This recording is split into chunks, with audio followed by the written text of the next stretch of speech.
Good morning. I'm John Granito, and we're going to spend a little time this morning talking about leadership and the challenges that leaders in the fire service face today. And my thesis, in a sense, says that the challenges are quite different from the challenges that fire service leaders faced in the past.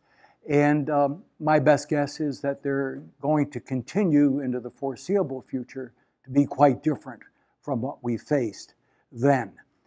So I call this constrained leadership, the conditions facing today's fire chiefs, because I do believe, as I wander around the country talking to all kinds of people, not just fire chiefs, but city managers and elected officials and citizens and so forth, that it is a bit of a different ball game. And by the way, if you haven't read yet in your copy of the International Fire Service Journal of Leadership and Management, the article by Bob England and Tony Brown on how fire departments are dealing with fiscal constraints, you're missing something that's very useful. And what I'm going to say today dovetails very, very well with the observations and the conclusions that they have drawn in their article. So constrained leadership. What is it that fire chiefs face today? Well, first of all, the favored status of fire departments, I believe, is changed considerably. It's declined considerably indeed, and unfortunately. And I showed this ad, which is from an upstate New York, large city, one of the largest in the state. I showed this to 10 people and said, what's wrong with this? And the answers were fascinating. For example, well, it shows that the man is higher ranking than the woman police officer, and that's about as far as we got. But of the 10 citizens I asked, not one said, aren't firefighters America's heroes? You never know it by this. And that's from a northern city. So to, in a sense, expand my test, I went to a southern city, Fort Myers. This was a photograph which accompanied a fairly long article of a disaster and tragedy that occurred in that area. Notice, when tragedy strikes, police, EMS, and hospital staff leap into action. Except one group that leapt into action is never even mentioned. And indeed, they were not mentioned at all in the article. So I suppose the average citizen looked at that and said, gee, I guess hospital people are wearing helmets and heavy coats and so forth these days. So I'm feeling at this point, as I tried to put this together some months ago, I was feeling at that point that maybe there is something to the concern that I have that people are not really viewing fire rescue departments as they did in the past. And I asked myself, why is this happening? Well, my first point then was that people don't view them the way they used to, for some obvious reasons, and in some cases, some justifiable reasons. My second thesis is that even with improved budgets, some officials are unwilling to return to the fire service at least some of the resources that were taken away when the economic crunch hit the United States. And the article I mentioned as I began gives very good statistics concerning that. When I was putting this together earlier this year, I saw that Reno was scheduled to lay off 35 firefighters, a city in Massachusetts, 60, and I could expand that list, and others in the room could give me even more examples. So here we are, in Granito's mind, having people looking at fire departments in a bit of a different way, and in cities, even where the economy is significantly improving, the fire departments don't seem to be getting their share of the returned resources. My third thesis is that many fire chiefs are being directed today by the people above them to function as straight managers, not leaders. And that means that the policy is being laid on them by others. the operational rules and regulations, we might call them, are being laid on them by others. And it's difficult to be a leader when you're told every day or 3 times a week what it is that you can do and what it is that you can't do. And I used a statement which I took from the Ann Arbor newspaper, the home of the University of Michigan, not a small city at all. We need a settled fire chief, someone who can do the day-to-day management and step back and look at the big picture. You can imagine what that council member meant when he said settled, willing to step back and look at the big picture. Not the big picture that you would see as the person ostensibly required to provide a safe environment for people in the city, but a big picture that says, gee, the mayor and the council have really got a lot of mouths to feed, and during the crunch, we let the city parks go, and the list goes on almost ad infinitum, and we really do need to take care of them first. So I came to the conclusion about, at that point, that the emerging acceptable, meaning acceptable by the powers that be, operating style of a fire chief differs from what we have always thought of as the leader-like, effective, efficient style of the fire chief. Because I've always seen the fire chief as the community leader responsible for providing the citizens with the highest degree of safety possible for whatever kind of budget was available. But that budget had to have some sense of fiscal realism. You can't have a fire station on every corner. On the other hand, you can't have them 12 miles apart and think that you're going to be doing a satisfactory job. Departments are being advised in most parts of the country today, and their mayors, of course, and their city managers are listening. They're being advised that the number of firefighters really doesn't make that much of a difference. The spacing of fire stations really doesn't make that much of a difference. And some outsiders, and in some cases consultants, and I'm a consultant, but I hope I don't make this mistake, are saying you can do it if you get a race car type fire truck. You'll then have a flying squad. Or use the new magical foam on structure fires, and that certainly will take care of it. Or, and then they'll put in some things that aren't even invented yet.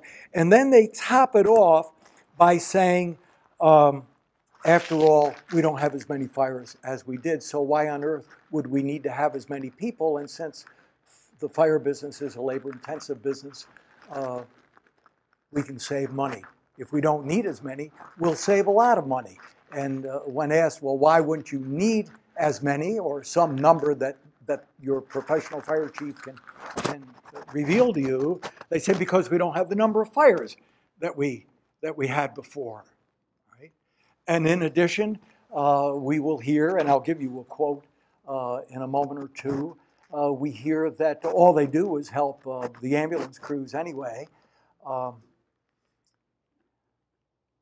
And they struggle, speaking of fire people, they struggle to find things to do. In one case, I'll read you a quote which says, well, they're showing parents how to put child seats in cars because they know, I guess, that parents are just too dumb to do that themselves, so they think this is a legitimate job, to keep the fire people busy. Now, what do I see as leadership? All right. To me, leadership is what you display, and I'm speaking of fire chiefs, so I'll use that term. Leadership is what the fire chief displays to the department's eyes, to the public's eyes, to the elected authorities' eyes, to the professional manager's eyes, as the goals, the strategy, the tactics, the timing to achieve those goals. And those goals have to relate to the welfare of the community, first of all. Second, to the department, because we don't want to kill any more than we need to. And by the way, just before I left New York State to come down, there was a newspaper article about the Fallen Firefighters Memorial that is located in New York State and has the names inscribed only of firefighters who have died in proven, demonstrated, legally speaking,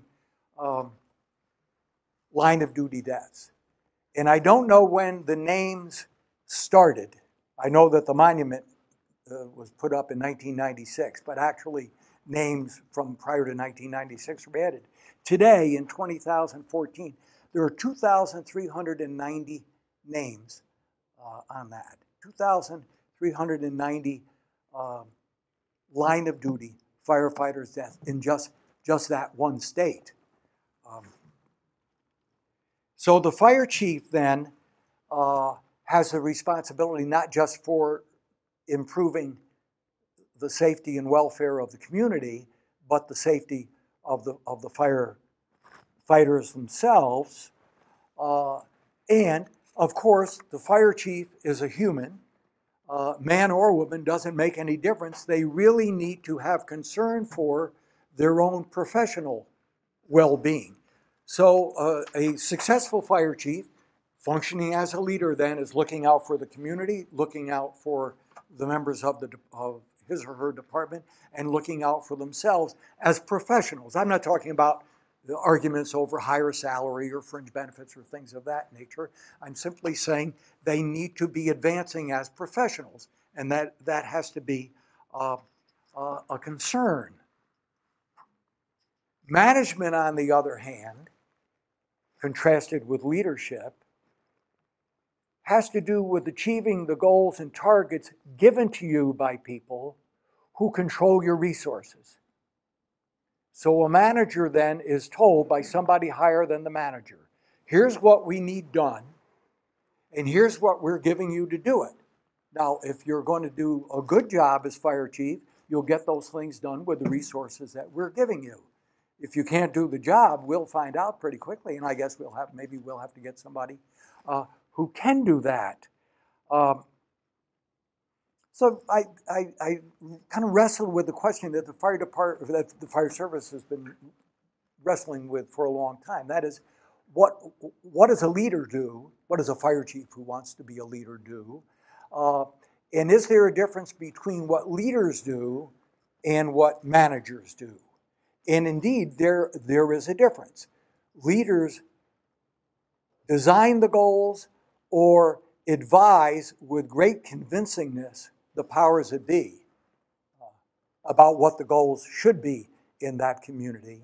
And then I can't say they're given entirely free rein, because obviously they don't have a gold mine underneath fire headquarters, but they get a reasonable volume of resources with which to accomplish the goals. A manager, on the other hand, says, tell me what it is that you need, and I will get you that, and I will be as efficient, meaning cost saving, as I can be. I'm not going to come up with new goals. I'm going to do my best to achieve the goals that you set for me. And I could give you the name, but I won't, of a fire chief whom I knew for many years, who took great pride in returning at the end of the budget year money that a conservative city government gave him to spend on protecting the community and ensuring the safety of the firefighters, but he took great pride in the fact that he would return a significant portion of that at the end of the budget year. And I guess he maybe would say to the mayor, well, I didn't do it all, but why don't you take this back, because I know, I don't know, the public library could buy some more books with it. By the way, when I put all of this together, I used some real departments in some real states, and I jotted down this note to myself. I said, my review of the departments for this study consisted of 12 departments in 8 states. And the 8 states are Kentucky, Florida, Michigan, California, New York, Washington, Massachusetts, and Idaho. And then I interviewed the executive director of a very large state chiefs association to see if this made any sense. And he said, oh God, exactly. That's just what's happening throughout our state. So I feel some confidence in thus far at least, in what I've said to you.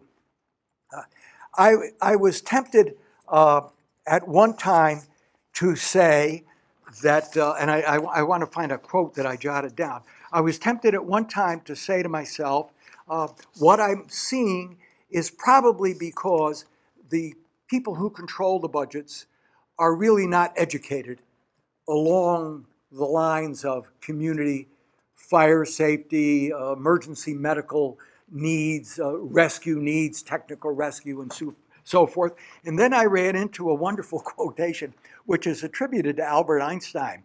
And the quotation is, "Never attribute to malice that which can be adequately explained by stupidity." And I thought, well, okay, yeah, that maybe they just be called stupid. But then Einstein said something else. He said, but don't rule out malice. So then I began to question some of the people who do control budgets about why they are holding back on resources. And I began to get answers like, well, you know, it's kind of get even time. For years, we couldn't trifle with our local fire department because the citizens loved it. And they have a strong local union. And I didn't want to get unelected, or in 3 years I'm going to have to run again for mayor. So we really kind of put all that money in, and you know, I had one person tell me they sit there for 23 and a half hours a day and they don't really do anything, but I just had to be happy with it. But now, this person said to me, a city manager, but now I've reduced everybody's budget, including theirs. I've reduced them a little more maybe than I needed to reduce everybody else's, but I'm not going to start giving it back to them at the same rate that I'm giving it back to the other city departments, because this is my chance to keep the reins ever tighter than they ever were in the past. And I thought, okay. So it's not just lack of education in community fire protection. And it's not just stupidity. Maybe some of these people are a lot smarter than I've been giving them credit for. They're saying, it's my turn now. And it's going to be my turn for quite some time, no matter how well we do. And the article that I mentioned earlier gives actual statistics. Yet in 2011, 2012, 2013, when people who are knowledgeable about community fire protection were asked in a very extensive survey, are you seriously injured by your lack of resources? Are you significantly injured? Are you just kind of medium-sized injured? Are you moderately injured? About 80%. When you added the high category definitions, about 80% said, yes, we're injured and we're not getting what we need. So I thought, okay, here we are. You want to be a leader in community safety as fire chief, but you're being told by the people above you that we don't want you as a leader, we want you as a manager. And I've come to the conclusion kind of recently that the worst thing that city officials can do in hiring a new fire chief is to hire a person who is a leader when what they really want to hire is a person who's just going to be a manager. Because that puts the fire chief in an almost untenable position. I'm going to talk about that in a little bit. So we have leader functions and manager functions with a differential here. They're really not the same. So I'm thinking it's necessary now, if you're one of these impacted chiefs, maybe I've coined a new phrase here. If your leadership is constrained, you have to come up with a new style of leadership in order to get anywhere in the department beyond where you're told that you can go by the powers that be.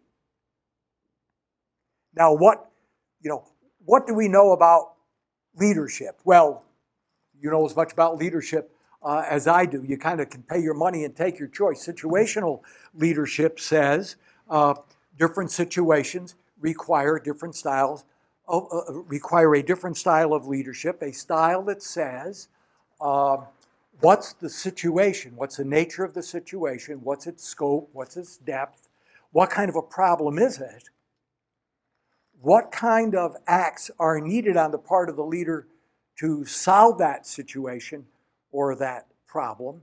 And do I, as a leader, have what it takes to do it? And if I don't, I need to get a team assembled that together will have those characteristics and those strengths, that knowledge, those skills to do it, because every situation is a bit of a different situation. Now, there are other old-time general theories of leadership. The universal traits theory of leadership says people are leaders because they have certain characteristics.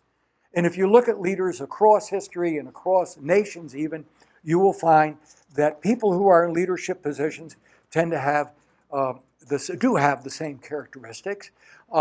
Royalty, for example, if you're born prince, well, except maybe for the current one in England who's waiting around, you're going to be the next king because you're born into the right family. So people for decades, eons, have looked at the possibility of a master list, which says if you have these characteristics and traits, you will be a leader. This is the so-called universal traits theory of leadership. And the most common list is trustworthy, loyal, helpful, friendly, courteous, kind, obedient, cheerful, thrifty, brave, clean, and reverent. That's the Boy Scout list, right? And all of the research indicates that any organization that you look at will produce the list. But when this was done with the Army, Navy, and Marine Corps of the United States, Canada, England, and Australia, I was amazed to find that when you looked at the list, there were only two common elements of all of the long lists. And in addition, only one of those groups in those countries had sense of humor as one of the characteristics, and you'd never guess it. It was the United States Marine Corps at one time in their official leadership list said sense of humor. So we really don't know. Then there's the kind of strongman theory of leadership, which says that when something comes up, which is really a crisis situation, someone will emerge, usually on a white horse, and will save the situation. And we tend to go for that theory in our country from time to time. For example, think of the successful generals who have been elected president. Some of them did pretty well, although, you know, if you've been out of office for 10 years, then we begin to discover that you didn't do so well. But I'll use Eisenhower as an example. He was an extremely successful general, and he didn't do badly. He had some problems as a president, but he didn't do badly. So there was one case that kind of worked out. Then we had MacArthur, General MacArthur, who desperately wanted to be president until people saw what I gather we now learn was the nature of that person. And then we had General Colin Powell, who perhaps very wisely said, "Thank you, folks, but no thanks." So you can't always count on the great man riding in on the right colored horse to save things. But we have not just situational leadership, but transactional leadership. Transactional leadership says we need to move, and we really do need to move, and we're not going to have committee meetings forever on this thing. And if it has to do with what size hose line we're going to advance, we're not going to have any meeting on it. I'll be glad to listen to anybody who's got anything to say. Nobody's got anything to say. Okay, let me tell you how we're going to move on this thing. And if you move the way I want you to move, you will be rewarded. And if you don't move the way I want you to move, you will be, in quotes, sanctioned or punished. And in the fire service, we have some wonderful punishments which are not written up in any management book. For example, How would you like to be assigned to a fire station on Staten Island if you lived in northern Manhattan, or vice versa? We'll put you in a station which is so far you'd have to start on Wednesday to pull a shift on Friday. One example, and there are many of these things that emerge in the fire service. That's kind of transactional. I'm going to lay out what we need to do, and if you can do it, you'll be rewarded, and if you can't do it, then I'm going to have to really kind of force you to do it. Transformational, which was invented probably, I guess, Bernie Bass, who a former colleague of mine at Binghamton, now deceased, got into looking at what transformational leadership really is, and he's kind of the modern father of transformational leadership. But transformational leadership says, in essence, if you explain to the workers and get them to see that what they're doing is right and good, and that they can get satisfaction from it, they will tend to do 99 times out of 100 a better job. Personal satisfaction is very meaningful. And a lot of research bears that out. For example, in any research that's been carried out in industry, the salary that a person gets is never first. You know, and when I was teaching management at universities, I would say, I'll bet I could describe to you a person you wouldn't work for $20,000 more a year salary. And people would sit there and say, I'll bet you can. I'm working for the son of a gun right now. So situational says, let's look at the situation and see what's needed to conquer it. Transactional says, I'm going to be a leader, but I'm going to be leading my troops in an action-oriented way, telling them, we've got to do this, and if we do it, you're going to be rewarded. Maybe today just in keeping your job, and if not, then you're going to have to be punished for it. Transformational says, yeah, we have to do things, but those things that I'm asking you to do and leading you toward are good, honest, noble things to do for our community, and if we can do them, we'll all get some self-satisfaction here of a pretty high order. Now, in the fire service, it's interesting. Leadership and management are not the same functions, but they often coexist. Well, they will always coexist, but it's interesting in the fire service because they often coexist in the same person. And interestingly, the smaller the department, the more the chief, I'll use the chief as my example, the smaller the department, the more the chief has to be both the leader and the manager. The advantage of a larger department is you can have all kinds of specialists.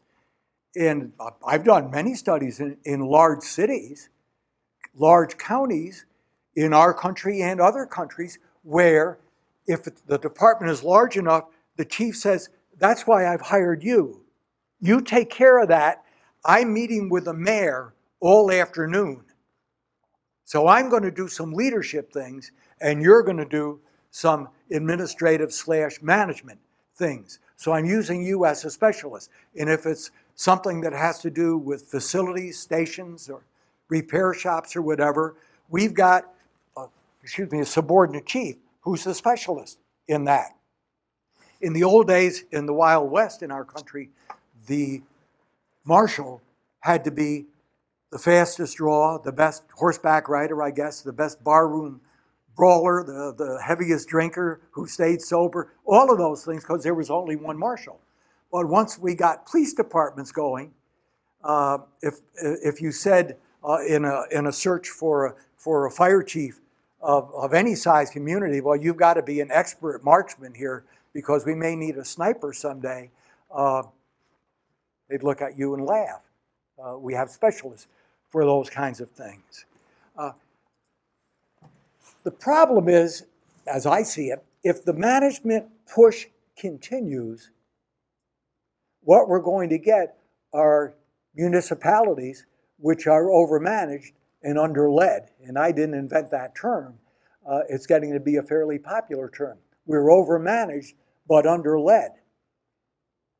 And when you go into a department, as I do, many of you have, where you will find a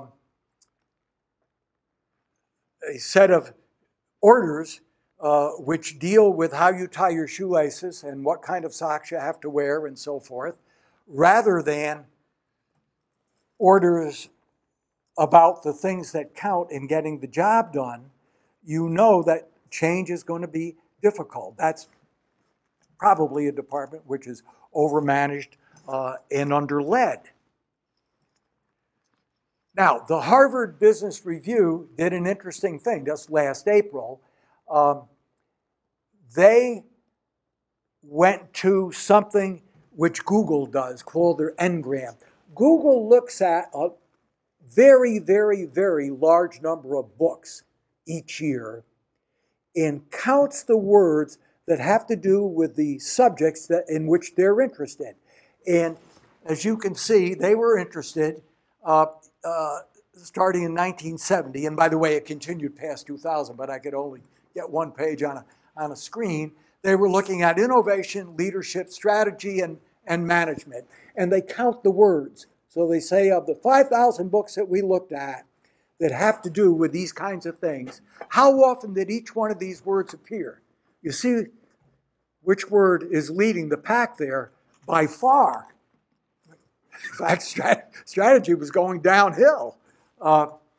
Innovation, and we talk innovation, till the sun sets, but innovation really isn't what most people are interested in. So when you look at the literature of leadership and management and things related to that, you find that management looms as something which is really terribly important, and leadership looms as something which is not quite as important. Now this one, to me, is even more interesting. If I can do this with the laser, you can just about draw a line down the middle, right about there someplace. And all of the words on the bottom up to about that line have to do with management type things. For example, deal with poor performance, conduct meetings, deal with administrative matters, monitor and coordinate, middle management, solve operational problems and put out fires and so forth. Those tend to be management type activities. If you look from about here on, create a compelling strategy, explain the strategy clearly, analyze future trends and their implications for the company, develop an agenda for change, remove blockages, those tend to be leadership things. So they went to a company, the management company that did this, and as I recall, it was maybe 600 and some companies, and they asked the people in the higher positions, how do you spend your time? Well, time and effort was very high. These are the ASAR leaders. That is the people, they call them the ASAR leadership profile, focus on day to day. That bottom line is the people who are in power now in all those companies. Look where they spent their time and effort, on the management things. Look at the reduced time and effort they spent on the leader activities. Then they went to the subordinates and said, of those people, and said, how do you think your boss, your leader, should be spending their time on these various activities? And they said, well, the management things, they don't need to spend that much time. We take care of that stuff. This is what they ought to be doing, the leadership things. So what you get is high emphasis on management, low emphasis on leadership from the part of the leaders. Now that's kind of scary. I'd be happier, I think, if they were reversed. If the leaders said, yeah, I've got to do leadership things, so don't ask me how you load the hose in the hose bed of a pumper. The company officer will take care of that. I've got to deal with convincing the mayor and the council about our budget. But now these were not fire departments, these were businesses, but I think much of that carries over to departments. And then we have one of my favorite cartoons from Dilbert, and it's about situational, and there's Warren Bennis has a great comment on this. Leaders are people who do the right things. Managers are people who do things right. There's a profound difference, right? Leaders are people who do the right things. Managers are people who do things right. Who judges whether they're right? Well, who makes a boss? My old question in a management class. Who makes a boss? And the answer is the higher boss. So who tells you if it's right or wrong? The higher boss does. Now, what is Dilbert saying?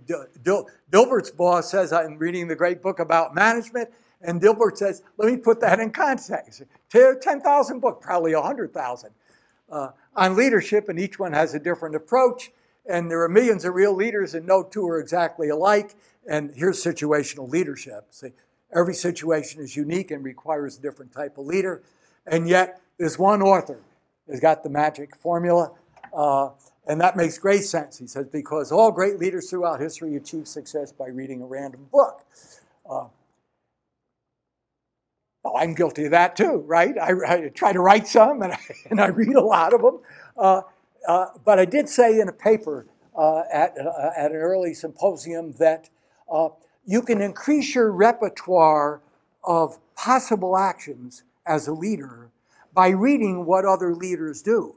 But if you make the mistake of saying to yourself, well, the person who led General Electric did one heck of a job as leader, so let me find out how he handled this type of personnel situation, because that's what I'm going to do. If you say that, you're making a big mistake. Because one, you're not Mr. Walsh, and two, your department is not General Electric. So it's interesting to me to see all the things that leaders do, but I don't want to transfer those particular exact actions into my brain and say, this is what I'm going to do. So, and that's true, of course, in the fire department business, almost at any level. So we get supervision, management, administration, and I find it hard in my mind to know the difference, although when I'm administering something, I always think of administering punishment. So I'm kind of laying something on. And managing, if I'm a manager, I say, well, what is it that you want me to do today or this week or this month?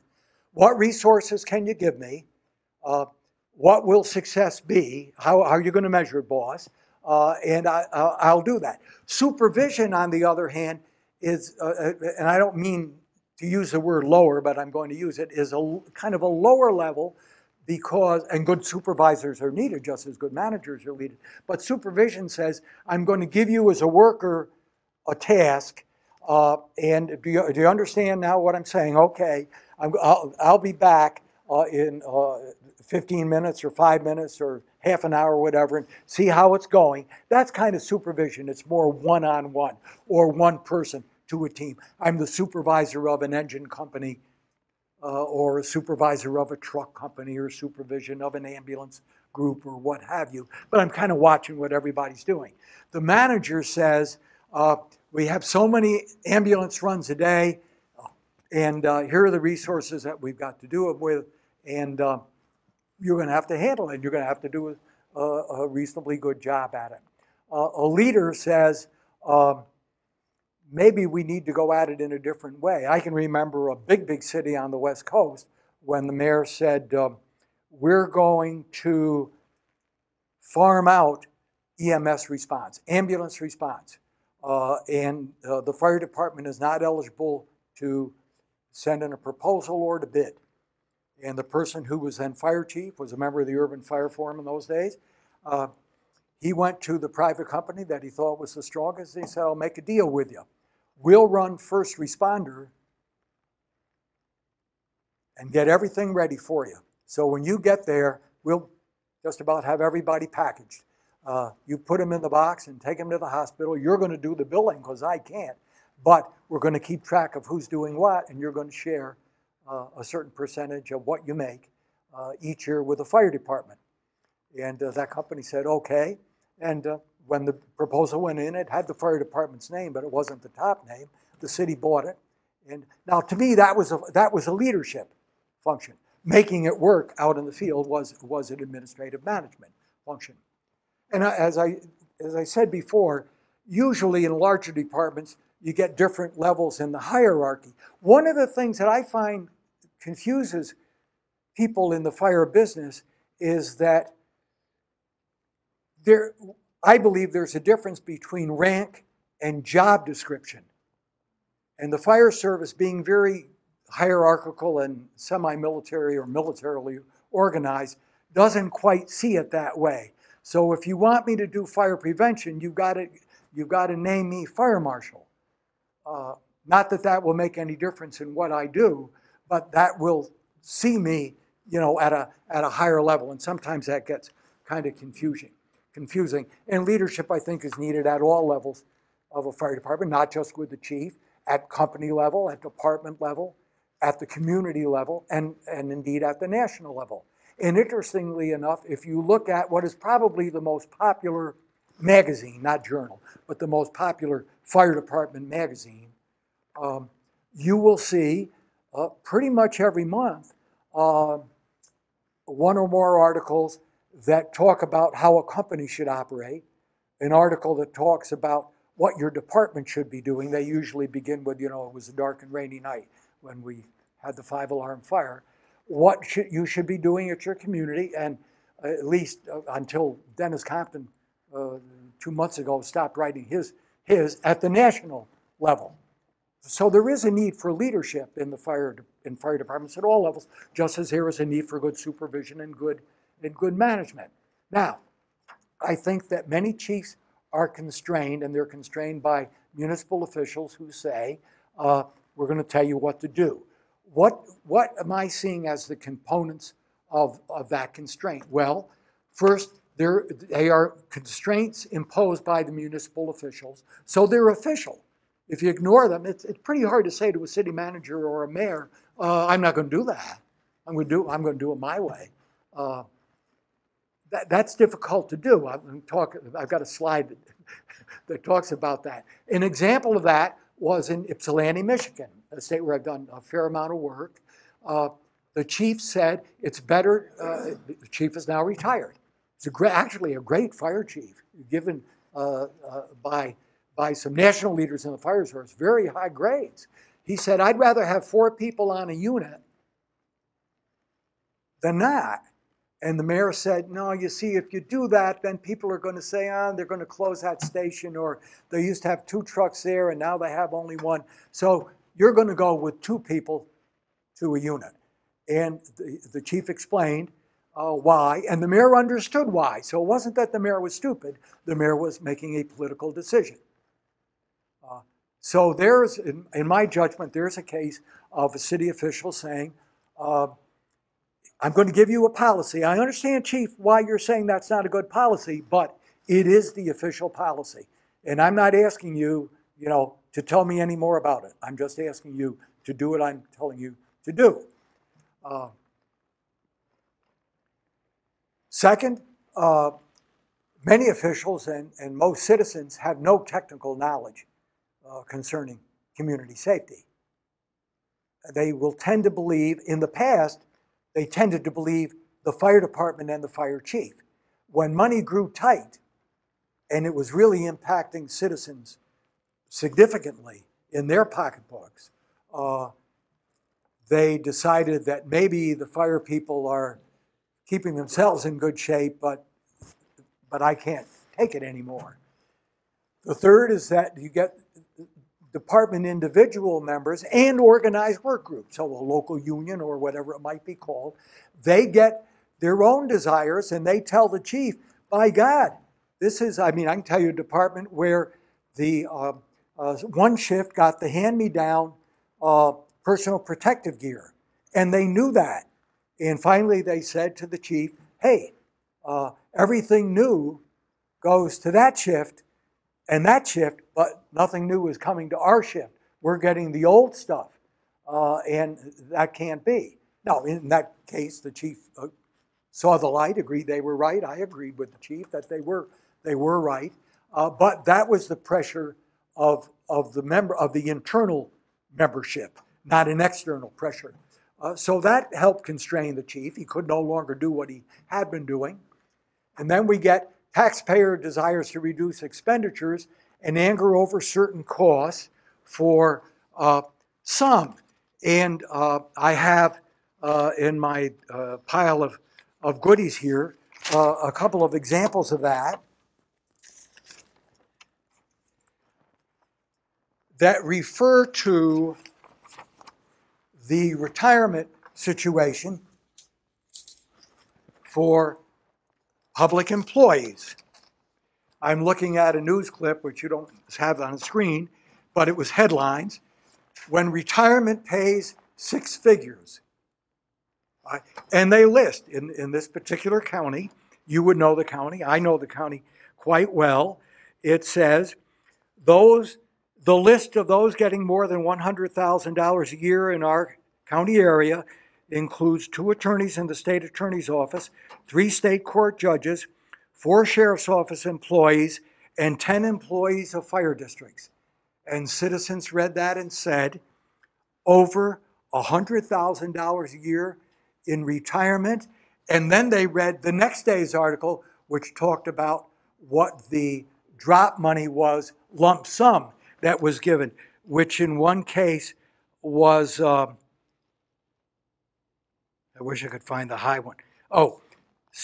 A cash benefit averaging $609,000 to be distributed as a lump sum or rolled over into a qualifying retirement plan. And these were people who were out of work, or their sons and daughters were out of work and couldn't find a job. They were absolutely incensed over this. So taxpayers began to rise up against it. Were they wrong? Well, I guess I would feel that way if I were in their shoes. Number 5, legal exposure to ocean court demonstrated infractions of safety requirements. My classic example being upstate New York, when the firefighter was killed at a training, and one bailed out the second floor window to save himself and was seriously injured.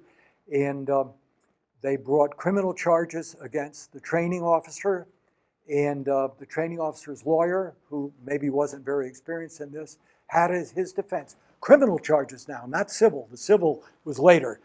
Criminal charges, he said, no, this person, this assistant chief training officer, did not know there was an NFPA standard on live fire training. And, even the judge, I guess, smiled at that one. So he ended up serving jail time. Appealed it, and the first verdict was upheld. And then my daughter, the attorney, explained to me that was just a criminal charge. She said, Dad, wait until the civil one comes. Big money changes hands in those things, and people are concerned with that. Now, I said a few minutes ago that chiefs can get desperate. I want to do the right thing, and they're stopping me from doing the right thing. I'm going to, and in some cases, the union says this very clearly, and I've had many union officials say to me, we're going to fight City Hall. Now I say, that's fine. If you're going to fight City Hall, understand that they play hardball. So you got to be ready for this. But there is something called the forlorn hope syndrome. Now that's a crazy expression. It happens to be British, and it goes way, way back in military history, not just, it's Dutch actually. Not British, but it goes way back in the history of the British military. And the definition in the dictionary is a forlorn hope is a band of combatants taking the leading part in an operation such as an assault on a defended position where the risk of casualties is high. The intention is that some will survive long enough so that the second wave will have better prospects and they can be sent in while the defenders were mopping up the remnants of the first wave. Now we're thinking of military. Think of a union or a fire chief who says, I'm going to fight them on this. A forlorn hope may be composed of volunteers and led by a junior officer with hopes of personal advancement. If the volunteers survive, they would be expected to benefit in the form of promotions. The commanding officer himself was almost always guaranteed a promotion and a long-term boost to his career prospects. When I was working as a training supervisor in New York State, we had a a fire chief in a small city in New York State who led the purchase of an area ladder, went for a number of months and never really got the area ladder used, so the city sold it. And then the local Ford dealership burned to the ground. And when the newspaper questioned this, the fire chief said, if we'd had the area ladder, you know, it could squirt. And unless we get an area ladder, I'm resigning as fire chief. And I thought to myself, sitting in Albany in the state office, well, here goes another, you know, fire chief down the tubes. It's the only fire chief I ever saw that won. The newspaper came out in his favor and said, no, this man is the guy we hired, and he's a professional, and if he says we need it, then the council never should have sold it. And they paid, it was an American of France, and they paid, God, however many hundreds of thousands more for the new one than they got for the old one. But that's the only guy I know that really won without anything except a letter to the editor. So I always caution people in those positions to understand that when you launch that kind of warfare, you're going to be fighting people who have got a lot at stake. You know, there's an old saying that says no politician ever left office and got a better job than he had when he was in office. And I thought about that one and said, yeah, that may be right.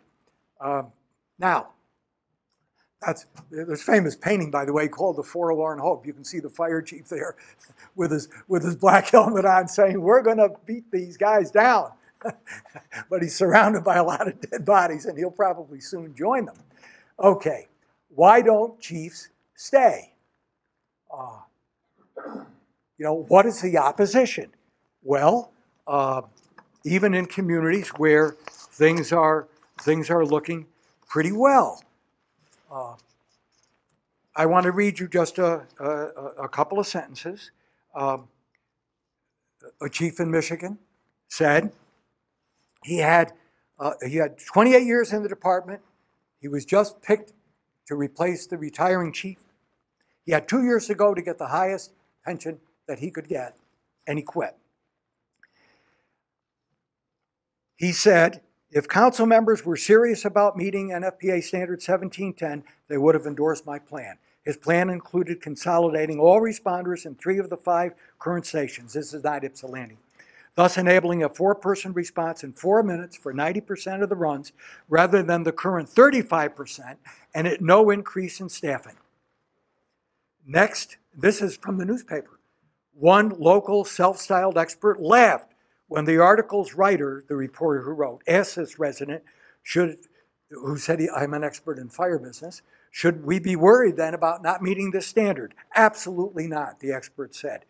One council member asked, what if instead of 24 more firefighters, we hire 3 inspectors to install more smoke detectors? I guess his view of an inspector is that you go around installing smoke detectors. But the mayor had a longer answer to his question, why don't chiefs stay? He answered it by saying they come in and want to change things and make them the way they want them. And then they find out very quickly that neither the city administrator nor the fire chief control the fire department. The union contract controls everything. And it takes a lot of money and a long time to make any changes. And chiefs who think they're going to change something very quickly find out. But the article then goes on to point out that the mayor reduced staff reductions 35% from 126 down to 82. So I guess he figured out a way to get around the contract. Now, we have enough firefighters now, the mayor says, because we have far, far fewer fires than we used to. He commented also that, quote, most of what the department does is assist the private ambulance, and went on to observe that the NFPA is a trade organization run by firefighters and fire chiefs. The council member, the article says, who believes the most effective way to reduce the severity of fires is more smoke detectors, summarized the needs by saying we need a settled fire chief who will see the big picture. In other words, we'll tell him what the big picture is, and he'll do it. And then I could give you many examples which are much worse than that. The Bridge magazine article that's quoted up there, I won't take the time to read it, But that article, in essence, says fire departments don't do anything. In fact, in 9/11, anybody who was saved themselves. And the New York City Fire Department certainly had enough resources, but they were so arrogant that they wouldn't even communicate with the police, and thus they didn't do anything. And it goes on along these. I mean, it's infuriating to read it because it's so inaccurate. But it's stated, and citizens read that and say, "I didn't know that." Okay. And I won't go through this, but what this says is said much more in much more detail in the article I mentioned earlier. Communities are doing a heck of a lot better financially than they did before. Okay, let me start to wrap it up. Useful leadership styles. I talked about situational, where you analyze the problem, the dimensions of the group, the strengths of the leader, and you determine what type of leadership is needed. And if you don't have, as leader, the wherewithal internally to solve that problem, then you get a team or somebody from your team to handle that. You don't have to be the old marshal. Transactional says, and I've gone through this with you, we're going to maintain an operational flow. We're going to be productive. I'm going to motivate you through awards and punishment. Some of them are going to be punishments which are unique to fire departments. And reliance on policymakers for concurrence with the department's strategic goal setting, financing, and tactics. The problem is that in more and more places, the policymakers don't concur with the department and the fire chief. So they say you can say whatever you want to. And I'll tell you, in one of the largest cities in the United States, the commissioner told me that he would get photographs of great rescues, a firefighter carrying 2 kids on his shoulders down an area ladder, and he would say to his photographer, it's budget time, get my photo portfolio ready, and he'd bring them in and he'd spread them out on the table with the mayor and the members of the finance committee, and he'd say, this is what we're doing. And he said, I knew that it was a different story when I came in with the cardboard thing with the photos in, and the mayor said to me, we're not doing photos this year. I said, I realize I'm now in a different ballgame. Now, transformational leadership. I said you increase the group's awareness as what's right, good, and important. People can seek achievement and self-actualization. You exceed your self-interest and you're doing things for the good of the community. And leaders are change agents who can get the members of the organization to understand that. But a little bit of research has been done along these lines. The late Kimberly Allen, who wrote articles on leadership for Firehouse, now deceased, her doctoral dissertation was that.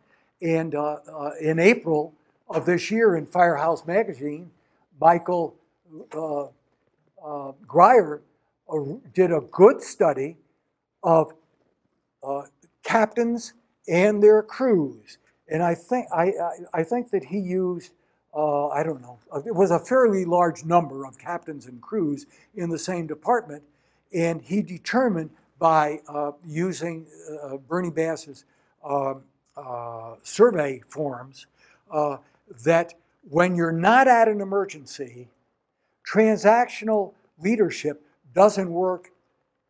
Transactional leadership doesn't work anywhere near as well as transformational leadership when you're not at an emergency. But when you're at an emergency, transactional leadership, which says, okay, here's what we're going to do, and we're going to do it right now, works. Well, I certainly would agree with that.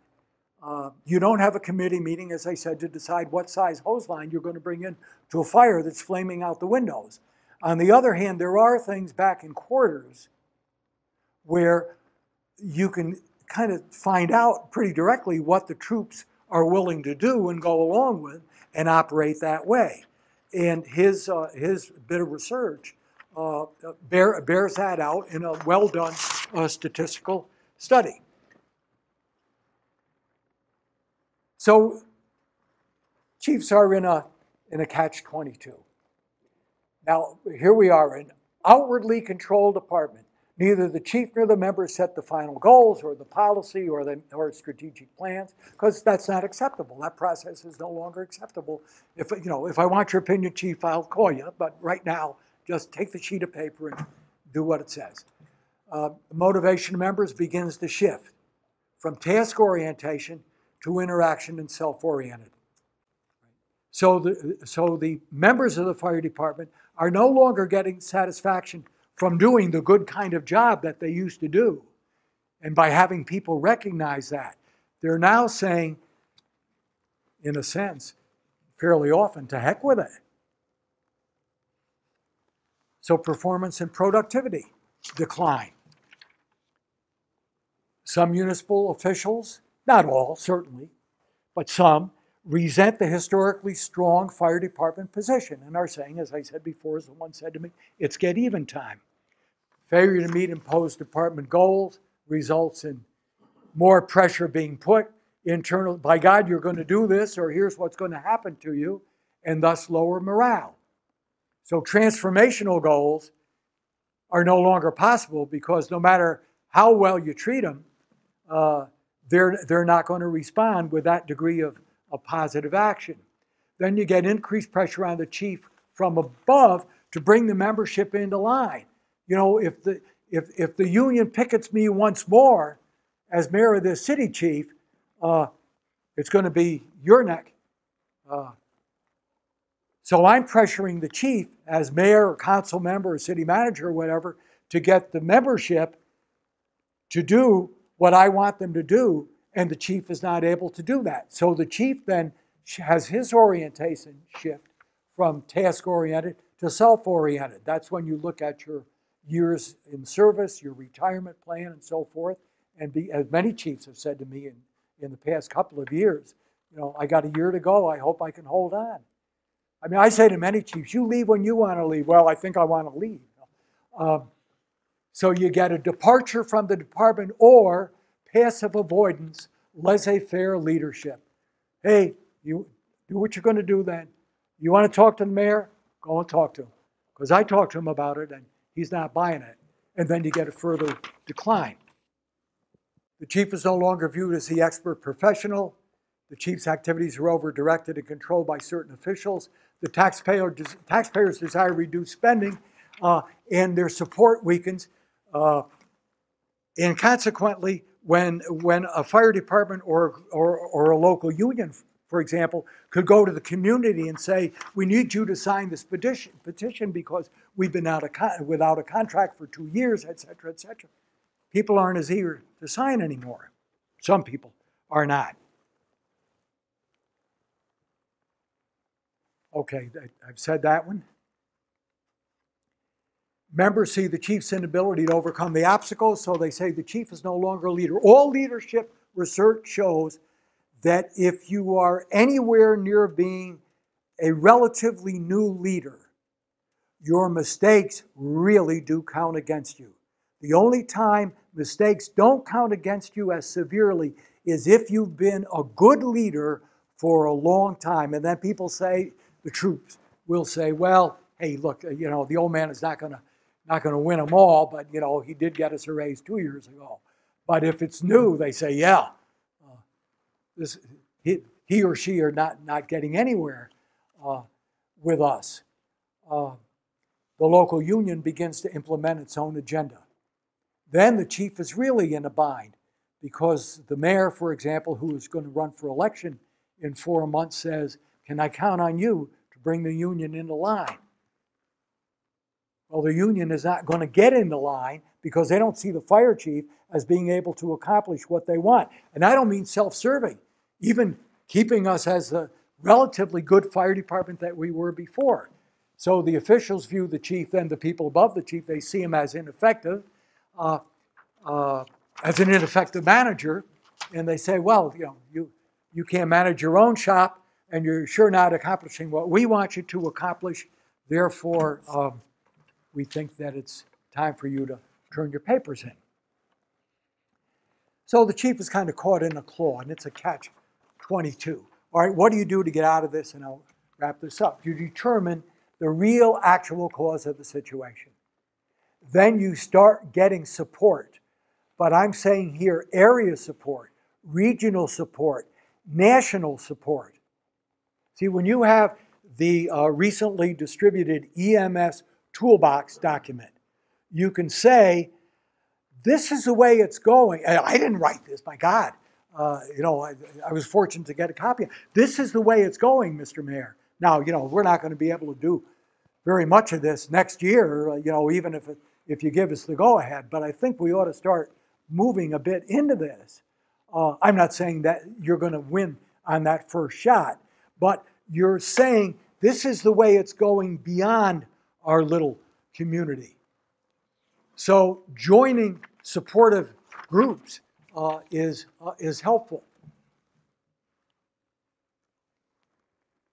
Carefully identify friends and possible friends, cautiously enlisting their aid, because it's easy enough in these times to be abandoned by people you thought would put in the word for you. When you say to the councilman who used to be a firefighter and is now on city council, have you talked to the other council members yet? Well, then you see, when you begin to see that hesitancy, you say, okay, it's not that he's against us, is that he's not in a position to really gather everybody over to our side. So you need to be cautious. Educate local officials, but apply the facts locally. So when you say there's a national standard called, and I don't care what number you throw out, many local officials don't care about a national standard. I've had local officials tell me, I don't care if a house burns down. It's insured. Almost every house in town has got insurance. It's just a transfer of cost to the insurance company.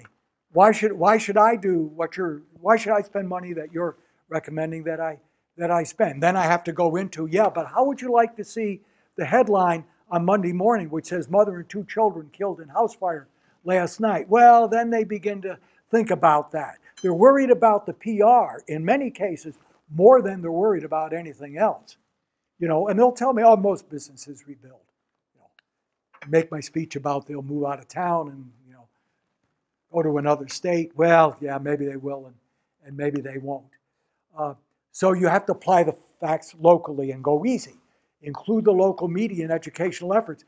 But when a reporter says, what are you intending to do, Chief? Don't say, here's what I'm going to do. 1, 2, 3, 4, 5, because you don't know that that's what you're going to do, or you don't know how successful you'll be. So you want media support, but you don't want to tip your hand to the media until you're sure of yourself, and then you better do it with somebody higher up knowing, because I found if there's one thing that elected officials don't like, it's somebody who works for them as they would see it, going to the media saying, we're going to have a residential sprinkler ordinance in town. I've been gathering information on that, and we've got it written out, and we'll be submitting that to council at their next meeting, and the council never heard that before. Expand community contacts and education efforts, exercise political caution, communicate cautiously with local, or communicate continuously with your workforce and their organization, but cautiously. They've got the right to take their own, if they don't want to support somebody running for mayor, or want to support X and you think it ought to be Y, they've got a right to do that. But you find yourself really caught in the claw as a chief if you're being pressured by the people on top of you, that's the top half of the claw, and pressured by the people under you, that's the bottom half of the claw. There's nowhere that you can go except to the crush mill. So you operate cautiously. You can't take away their rights to do things, and sometimes they can accomplish a lot more than you can accomplish as chief, and sometimes it's the other way around. So you got to work with them, and it takes a long time to learn to work with a union, and for the union to learn to work with a fire chief. Formulate your own minimum achievement, and I say to chiefs who tell me Friday I'm going to resign, I say, look, got a bunch of test tubes, and each one is filled with something that's very vital for community safety. It may be number of stations, it may be number of staff, whatever. Then you draw a line across the top and you say, if the angels come down, that's what I'd like to see, but the angels are not going to come down. Then you draw a dotted line somewhere across the bottom. And I don't know how far down, that's up to you, Chief. And you say, when it drops below that line, I'm out of here. You're going to operate somewhere in between those two, where the angels do your budget and where you go in and say, Mayor, I just can't do my job anymore, so I'm leaving. And many chiefs are not in a position to leave. So they really have to play that business up and down. Continue your efforts. Expect that it's going to take a long time. And look at styles of leadership and say, which style is going to get me with this particular item that I'm now really worried over and challenged by? Which one is going to get me somewhere with it? Because you can't act the same way for everything. But, you know, my father used to say, always tell the truth and you don't need a long memory. I'm not saying you tell falsehoods. I'm saying you don't act the same way. What's an act of strategy? And remember, there's a difference between time and timing. Time says, how long is it going to take me to get them to understand that 4 people on a truck in closed stations is better than more stations and 2 people on a truck? That's time. Timing says, when am I going to say this to the mayor and launch my effort? So there's a difference between time and timing. So you look at all of the available styles of leadership and select for the situation which one you think would give you the most leeway. Michigan has made good progress in a state which was really coming down, killing them for the fire service. Public safety officers, there are more public safety officer movements in the state of Michigan than any state. But they're under intense pressure. They formed a statewide committee. They formed a council, which they call the SAFER Council, Sustainable Achievable Fire and Emergency Reinvention. They got the governor to say, I'll at least listen to what you come up with. And if it's something that I can support financially and politically, I'll support it. If it's not, I'll tell you. So they got that far with them. They said, okay, let us work on it. So they set up models. And they've got a situation now in a county, 350,000 countywide population. About 215,000 are protected by a functional combination, because all the city fathers and the fire district fathers did not want to give up their autonomy. But they said, we can do this, and you'll still be the XYZ fire department, and you'll still be the board of commissioners, or you'll still be the mayor. You know, it's not going to change the names on the trucks, but we're going to operate together like we never operated before. And they took the Illinois, the MABAS model, MABAS, Mutual Aid Box Alarm System.